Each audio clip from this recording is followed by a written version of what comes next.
2025 এসআইআরে কার কার নাম বাদ পড়লো, ইসিআই কিন্তু অফিসিয়ালি ভাবে আজকে প্রকাশিত করলো তাদের লিস্ট। আসুন দেখে নিন কিভাবে চেক করবেন আপনাদের বুথে বা আপনাদের গ্রামে কার কার নাম বাদ পড়েছে। কিভাবে চেক করবেন খসড়া তালিকা, বা এই যে আমি লিঙ্কটা আমার ফেসবুক কমেন্টে পিন করে রেখেছি, আপনি লিঙ্কে ক্লিক করবেন, তারপর সহজে গিয়ে সার্চ করবেন গুগলে। সার্চ করার পর যে আমাদের ওয়েস্ট বেঙ্গলে আছে সিইও ওয়েস্ট বেঙ্গল, সেই ওয়েবসাইটটি খুলবে। সেখানে আপনি একদম সব ফার্স্টেই দেখতে পারবেন যে আছে ডিস্ট্রিক্ট। সেখানে আপনার নিজের ডিস্ট্রিক্ট সিলেক্ট করে নেবেন। আমার হচ্ছে উত্তর দিনাজপুর সিলেক্ট করলাম। তারপর আছে আপনার নিজের অ্যাসেম্বলিতে ক্লিক করার পর আপনি নিজের অ্যাসেম্বলি সিলেক্ট করে নেবেন। আমার ইসলামপুর রয়েছে।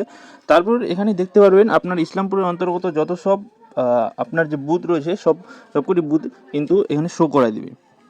তারপর আপনি আপনার নিজের যে বুথ সেটিকে সিলেক্ট করবেন। যেরকম আমার রয়েছে ফুলাহারা AP2 স্কুল R2, হ্যাঁ, আমি ওটা দিকে ডাউনলোড করে নিলাম।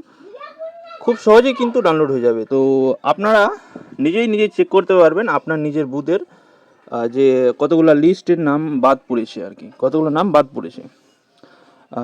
ভিডিওটি শেয়ার করে দেবেন সবাইকে, যাতে সবাই সহজেই নিজের গ্রাম বা নিজের বুথের সেই খসড়া তালিকাটা দেখতে পারে, বা যাদের নাম বাদ পড়েছে এই 2025 এসআইআরে। ধন্যবাদ।